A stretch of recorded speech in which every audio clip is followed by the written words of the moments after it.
రాష్ట్రీయ స్వయం సేవక్ సంఘ్ యొక్క శతాబ్ది ఉత్సవాల సందర్భంగా ఈ సమాజంలో మార్పు కోసం పంచపరివర్తన గురించి మన విద్యాపీఠ ప్రాంత సంఘటన మంత్రి శ్రీ పతకమూరి శ్రీనివాస్ గారిని తమ అమూల్యమైన సందేశం ఇవ్వవలసిందిగా కోరుచున్నాం.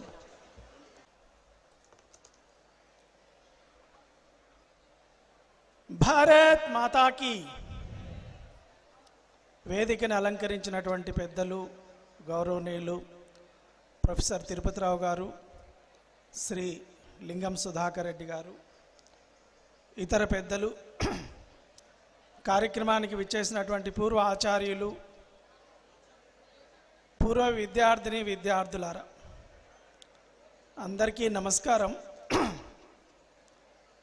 మీరందరూ ఈ కార్యక్రమానికి మిత్రులతో మాట్లాడాలని, మీ అనుభవాలు పంచుకోవాలని వచ్చారు. ఇక్కడ ఇచ్చేటువంటి ఉపన్యాసాలు వినడానికి రాలేదు. అయినప్పటికీ ఇంతకుముందే ప్రారంభంలో చెప్పారు, మనందరం క్రమశిక్షణ, సంస్కారము ఇవన్నీ నేర్చుకున్నామని.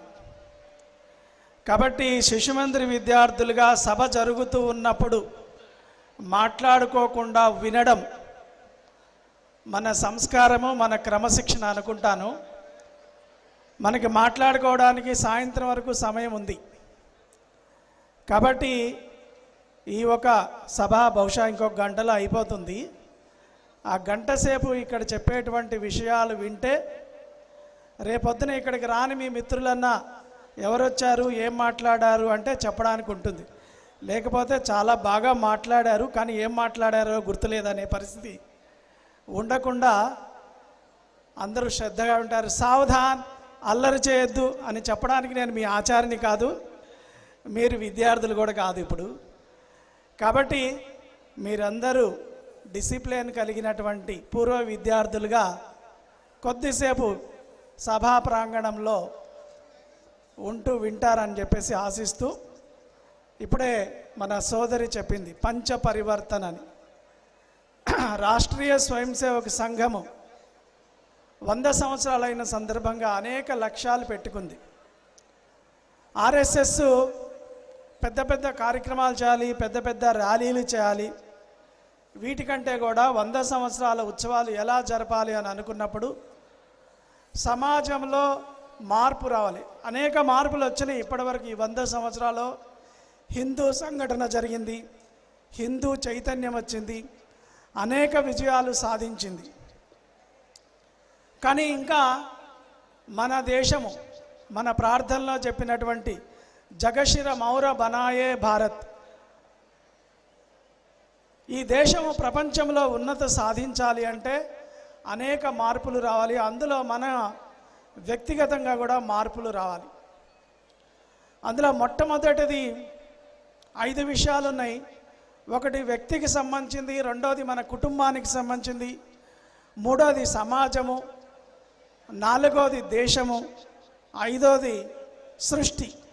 వీటికి సంబంధించి 5 విషయాలు స్వీకరించింది. మొట్టమొదటిది స్వదేశీ.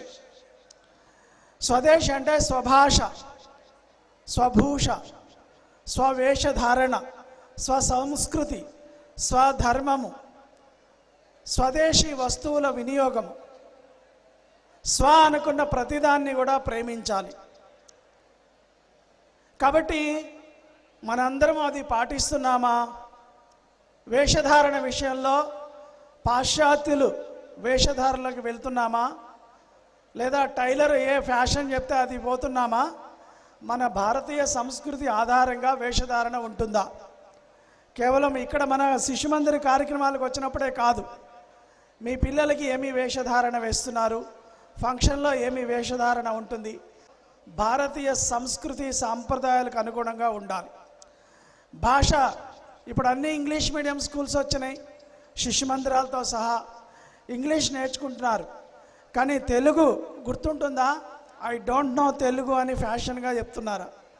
తెలుగు రాయడము, చదవడము, తెలుగు పద్యాలు ఇటువంటి అన్నీ కూడా మన పిల్లలకి కూడా, మీ పిల్లలందరికీ కూడా స్వధర్మాచరణ గురించి, స్వమతము యొక్క గొప్పతనం గురించి చెప్తున్నామా?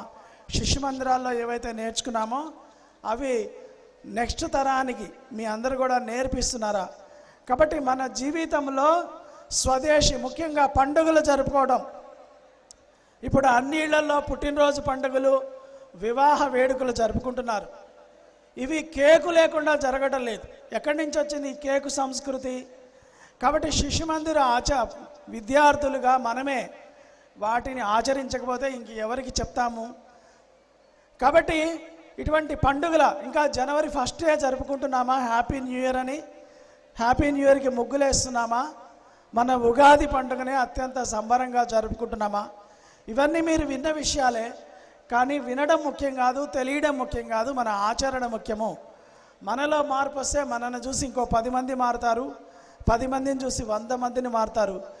కాబట్టి ఇది మొదటి విషయం. మన వ్యక్తిగత జీవితంలో వస్తువు కొనేటప్పుడు మనం సబ్బులు కొన్నా, పేస్ట్ కొన్నా, చెప్పులు కొన్నా, బట్టలు కొన్నా ఇది స్వదేశీనా కాదా? మన కార్యకర్తతోటి మాట్లాడుతుంటే first priority local products. Local products దొరకకపోతే మన దేశీయ వస్తువులు, అవి కూడా దొరకకపోతే next made in India, make in India వాటికి వెళ్ళాలి తప్పితే ఎవరు కూడా విదేశీ బ్రాండ్స్ గురించి వెతకవద్దు. ఇప్పుడు మోడీ గారు కూడా ఎక్కడ పోయినా ఆత్మనిర్భర్ భారత్ అని పదే పదే చెప్తున్నారు. కాబట్టి స్వదేశీ విషయంలో మనందరం కూడా మన జీవితంలో మార్పు తీసుకురావాలి. రెండోది కుటుంబ ప్రబోధన. కుటుంబాలు విచ్ఛిన్నమైపోతున్నాయి, కుటుంబాల్లో ప్రేమ ఆప్యాయతలు ఉండటం లేదు. నిన్ననే ఒక వీడియో వైరల్ అయింది, మీరు కూడా ఎవరైనా విని ఉండవచ్చు. ఒక పాప మాట్లాడుతూ అని చెప్తున్నారు, పిల్లలకి టైం కేటాయించట్లేదు, కానీ పిల్లల్ని మొబైల్ చూడొద్దు, అది చూడొద్దు, ఇది చూడొద్దని కంట్రోల్ చేస్తున్నారు. కాబట్టి కుటుంబ సమయాలు, కుటుంబానికి సమయం కేటాయించడం. ఇంట్లో కూర్చొని ఎవరి మొబైల్లో వాళ్ళు, ఎవరి రూమ్లో వాళ్ళు టీవీ చూస్తూ కూర్చుంటున్నామా? అందరం కలిసి ఒక్క పూట అయినా కనీసం భోజనం చేస్తున్నామా? సో 6 విషయాలు చెప్పారు మన సరసంఘచాలక్ గారు. భోజన్, భజన్, భాష, భూష, భవన్, భ్రమణ్ అని చెప్పేసి ప్రేమతో మాట్లాడుకుంటూ భోజనం చేయాలి. ఆ కొద్దిసేపు అయినా మొబైల్ కాస్త దూరంగా పెట్టాలి. అది భోజనం. భజన, అందరం కలిసి పూజ చేస్తున్నామా? భజన చేస్తున్నామా? దేవాలయానికి వెళ్తున్నామా? ఇది భజన్. దానివల్ల పిల్లల లోపల ధార్మిక ప్రవృత్తి. ఎవడో ఏదో మతం వాడు వచ్చి మాయ మాటలు చెప్పి నీ కృష్ణుడది, నీ రాముడిది అని చెడు వాక్యాలు చెప్తే సులభంగా వాటిని నమ్మేస్తున్నారు, హిందూ ధర్మాన్ని వదిలేస్తున్నారు. కాబట్టి మన పిల్లలకి మన ధర్మం గురించి చెప్పేటువంటి అవకాశం, కృష్ణుడేంటి, రాముడేంటి, శివుడేంటి, ఇవన్నీ భజన అనేటువంటి దాంట్లో మన సంస్కృతిని, మన ధర్మాన్ని నేర్పించాలి. తర్వాత భాష విషయం చెప్పాను, వేషధారణ విషయం కూడా చెప్పాను. భవన్, మన ఇల్లు ఎలా ఉంది? భారతీయ సంస్కృతి ఆధారంగా ఉందా? తులసి మొక్క ఉన్నదా? ఇంట్లో దేవీ దేవతల ఫోటోలు, పూజ జరుగుతూ ఉన్నదా? ఓంకారము, స్వస్తికు, ఓంకారం జెండా, ఇది చూడగానే హిందూ గృహము అని అనిపించే విధంగా ఉన్నదా మన గృహము? కాబట్టి అది భవనం. భ్రమణ్ అంటే కనీసం దేశంలో అనేక పుణ్యక్షేత్రాలు, తీర్థక్షేత్రాలు ఉన్నాయి. 12 జ్యోతిర్లింగాలు ఉన్నాయి, 52 శక్తిపీఠాలు ఉన్నాయి, 108 వైష్ణవ క్షేత్రాలు ఉన్నాయి, శంకర పీఠాలు, శంకర మఠాలు, పుణ్యనగరాలు, అడుగడుగునా పుణ్యక్షేత్రాలే. సంవత్సరంలో ఒక వారం రోజులైనా పిల్లలతో సహా వెళ్ళి ఇవన్నీ భారత దర్శనం చేయాలి, అఖండ భారతాన్ని దర్శించాలి. అప్పుడే ఈ యొక్క భారతదేశము, భారతీయ సంస్కృతి ఇవన్నీ కూడా తెలుస్తాయి. అది భ్రమణ్. ఈ విధంగా ఈ 6 భాలు మనం ఆచరించాలి. అదే కుటుంబ ప్రబోధం. మూడోది సమరసత, సామాజిక సమరసత. ఇంతకుముందు కుల వివక్ష ఉండేది, ఇప్పటికీ కొన్ని చోట్ల ఉంది, గ్రామాల్లో, నగరాల్లో కూడా ఉంది, అది తెలియకుండా ఉంది. కానీ ఇంకొకటి తెలియకుండా, ఇంకొకటి వృత్తి. మనం మన పని వాళ్ళతో ఎలా వ్యవహరిస్తున్నాం, మన దగ్గర పనిచేసేటువంటి డ్రైవర్లతో ఎలా వ్యవహరిస్తున్నాం, కర్మచారులతో, అంటే ఒక మనిషిని మనిషిలాగా చూడాలి. సోషల్ హార్మనీ, కులం పేరుతోటి, భాష పేరుతోటి, ప్రాంతం పేరుతోటి ఎటువంటి వివక్ష లేకుండా మనిషిని మనిషిలాగా చూడటమే సోషల్ హార్మనీ. కాబట్టి ఇది మనం పాటిస్తున్నామా? మన జీవితంలో మార్పు వచ్చిందా? ఇంకా మనం డిస్క్రిమినేషన్ చూపిస్తున్నామా మనుషుల మధ్యలో? కాబట్టి ఇదే సామాజిక సమరసత. నాలుగోది దేశానికి సంబంధించినటువంటిది నాగరిక కర్తవ్యం, పౌర విధులు. ఇందాకే మన పూర్వ విద్యార్థిని ట్రాఫిక్ అదే ఆఫీసర్ గురించి పరిచయం చేశారు. సో ట్రాఫిక్ రూల్స్ పాటిస్తున్నామా? బండి మీద ఇద్దరే వెళ్ళాలి, ముగ్గురు నలుగురు సులభంగా వెళ్తుంటారు. హెల్మెట్ పెట్టుకోమని అనేక ప్రచారాలు చేసినప్పటికీ హెల్మెట్ లేకుండా వెళ్తుంటారు.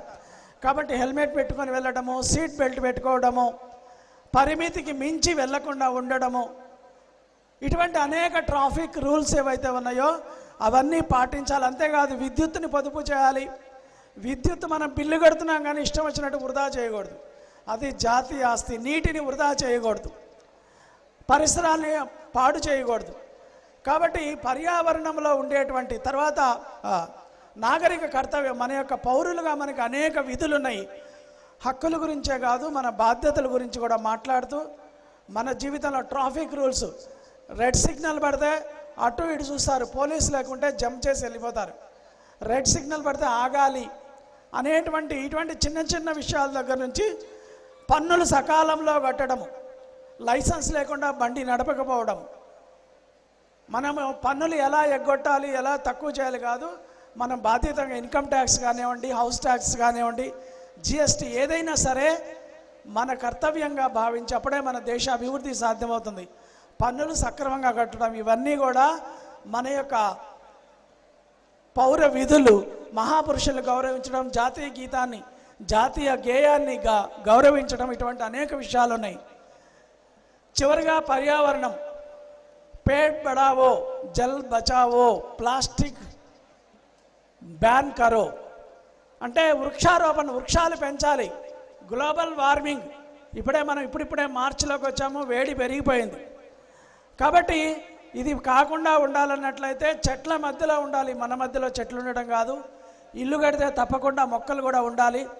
ఆ విధంగా వృక్షారోపణ చేయడము, తప్పకుండా మనం పుట్టినరోజు తప్పకుండా కనీసం ఒక మొక్క నాటాలి. ఇది అందరం కూడా పెట్టుకున్నట్లయితే దేశంలో ఈ యొక్క వృక్షాల అటవీ శాతం అనేటువంటిది పెరుగుతుంది. ఆ తర్వాత రెండోది జల సంరక్షణ, నీటిని పొదుపుగా వాడాలి. నీళ్లు సగం గ్లాసులోనే ఇవ్వమంటున్నారు, ఎందుకంటే చాలామంది సగం తాగి సగం పడేస్తారు, అవసరమైతే మళ్ళీ పోయొచ్చు. అలాగే మనం స్నానం చేసేటప్పుడు కానివ్వండి, ముఖం కడుక్కునేటప్పుడు కానివ్వండి, ఎప్పుడు నీటిని వినియోగించినా పొదుపుగా వాడాలి. ప్రతి ఇంట్లో, ప్రతి బడిలో, ప్రతి గూడిలో, ప్రతి వీధిలో ఇంకుడు గుంతలు తవ్వాలి. గ్రౌండ్ వాటర్ తగ్గిపోతుంది, భూగర్భ జలాలు. కాబట్టి భూగర్భ జలాలు పెరగాలి, గ్రౌండ్ వాటర్ పెరగాలి అంటే మన వాటర్ హార్వెస్టింగ్ పిట్స్ ఇవి ప్రతి చోట కూడా తవ్వి ఆ నీటిని భూమి లోపలికి వెళ్ళేటట్టుగా చేయాలి. ఇది జల సంరక్షణ. ప్లాస్టిక్ నిషేధం, ఇక్కడ చూడండి, ఇంత పెద్ద కార్యక్రమం బయట జరిగితే ఎక్కడ చూసినా ప్లాస్టికే ఉంటుంది. మన వాళ్ళు ప్లాస్టిక్ రహితంగా ఎక్కడ కార్యక్రమాలు జరిగినా, పూర్వ విద్యార్థుల సమ్మేళనాలు 2019లో మనం 22,000 మందితోటి పూర్వ విద్యార్థుల మహాసమ్మేళనం చేసాం, అక్కడ కూడా ప్లాస్టిక్ వాడలేదు. కాబట్టి అది మనకి పర్యావరణం పట్ల ఉన్న నిష్ఠ. ఇది మన ఇళ్లల్లో కూడా ఆచరణలోకి రావాలి.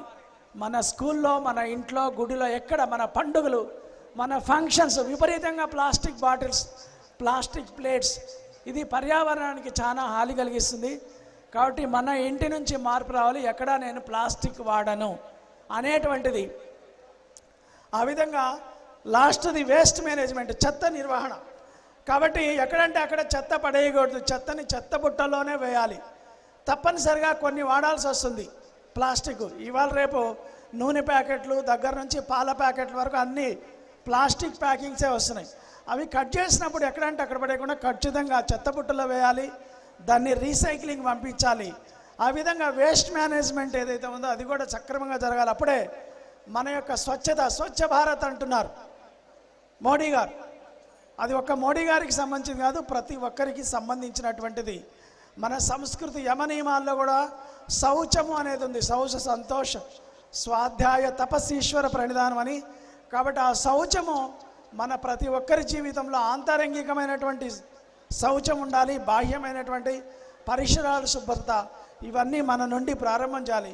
కాబట్టి ఈ పంచ పరివర్తన గురించి మనందరం చక్కగా అర్థం చేసుకొని మన జీవితంలో మార్పు రావాలి. ఇక్కడ వినేసి ఒక చెవిలోంచి విని ఇంకో చెవిలోంచి వదిలేసి వెళ్ళిపోవడం కాకుండా నాలో ఏం మార్పు వచ్చింది అనేటువంటిది మనల్ని మనం ప్రశ్నించుకొని తప్పనిసరిగా మార్పు తీసుకొచ్చేటువంటి ప్రయత్నం చేయాలని, తద్వారా మళ్ళీ మన దేశం ఉన్నతిలో మనందరం భాగస్వాములు కావాలని కోరుకుంటూ ముగిస్తున్నాను. నమస్కారం.